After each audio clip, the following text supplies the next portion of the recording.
Bonjour. Un peu comme beaucoup de jeunes enfants, je rêvais d'être un artiste.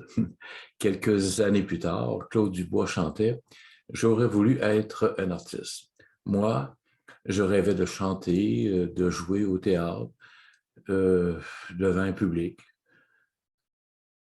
et je voulais même être animateur de radio. Alors, avec ma grande sœur Marie-Ange, on s'inventait toutes sortes de scénarios, devant un public imaginaire. J'étais fasciné par les chanteurs, surtout les chanteurs à voix, les chanteurs d'opéra que j'écoutais à la radio. Bon, on se souvient que le samedi après-midi, c'était l'opéra du samedi. Cela peut rappeler quelques souvenirs à quelques-uns d'entre vous, parce que nous sommes au tournant des années 1950. Alors, à l'automne 1955, je suis en 9e année au Collège Saint-Viateur à Montréal-Nord.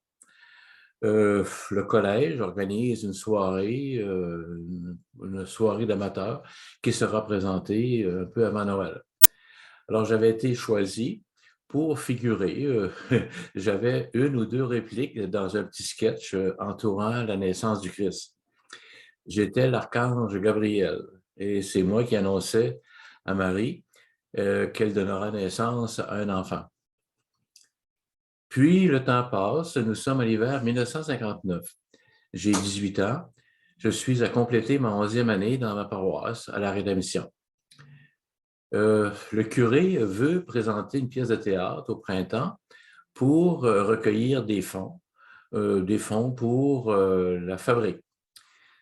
C'était une pièce de Ducasse Arispé, une comédie en un acte, pas très connue au Québec. C'était Le fiancé d'Églantine. J'avais le rôle principal, celui du fiancé. Et Églantine était une jeune enseignante qui enseignait au couvent. Nous étions une demi-douzaine d'acteurs. Nous avons appris nos textes et avons pratiqué pendant quelques semaines sous la direction du curé. Enfin, nous avons présenté la pièce à la salle paroissiale avec, il faut le dire, avec un grand succès. Puis, nous avons été invités à la présenter dans les paroisses voisines. Alors, pour moi, ce fut une première incursion importante dans le domaine du spectacle. Quelques années plus tard, j'étais responsable d'école à Sully et j'ai fait la mise en scène de la même pièce avec quelques professeurs du village et des gars là, du village au profit de la paroisse. Encore là, j'ai joué le rôle du fiancé et une enseignante, Georgette, jouait le rôle d'Églantine. Pendant cette même période, je m'intéressais aussi à l'hypnose. J'avais assisté à quelques séances dans des salles paroissiales, je me souviens à Montjoly et même, je crois, à Montréal, et j'avais pratiqué avec des cousins et cousines, et j'avais développé une certaine expertise dans le domaine.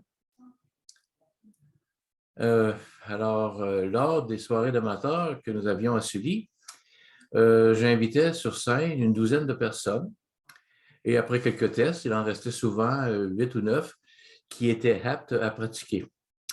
Cela fonctionnait très bien, et même si bien que le curé m'a demandé d'arrêter de présenter ce numéro parce que les parents s'inquiétaient des conséquences possibles de l'influence que j'avais ou que je pourrais avoir face aux enfants de l'école.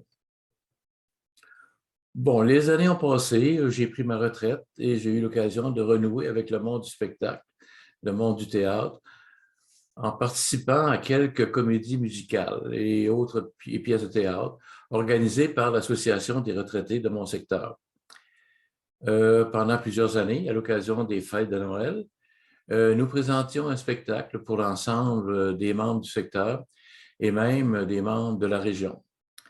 Et nous avons également eu l'occasion de faire des prestations dans des salles de théâtre de la région pour le public en général. Comme on peut le voir, j'ai eu la chance d'incarner quelques rôles, quelques personnages au cours de ma vie. Euh, je ne peux terminer sans rappeler que depuis près d'une quinzaine d'années, j'incarne le personnage habillé en rouge autour de la période des fêtes, qui fait le bonheur, l'émerveillement de beaucoup d'enfants et même des plus grands. Aujourd'hui, je me rends compte que nos rêves ne se réalisent pas toujours de la façon qu'on les imagine. J'ai l'impression, moi, que j'ai toujours été un peu un acteur, que ce soit en enseignant, que ce soit dans les organisations politiques ou sociales. J'ai toujours aimé avoir une tribune pour livrer un message, pour communiquer avec les gens. Ce petit bout de vie, ou plutôt ces petits bouts de vie que je vous ai racontés, comme toute autre expérience, ils ont contribué à faire de moi la personne que je suis. Alors, la semaine prochaine, je vous raconterai un petit voyage en avion, pas banal, un voyage de Rimouski à Montréal qui a eu son lot d'émotions. Alors, bonne semaine et à bientôt.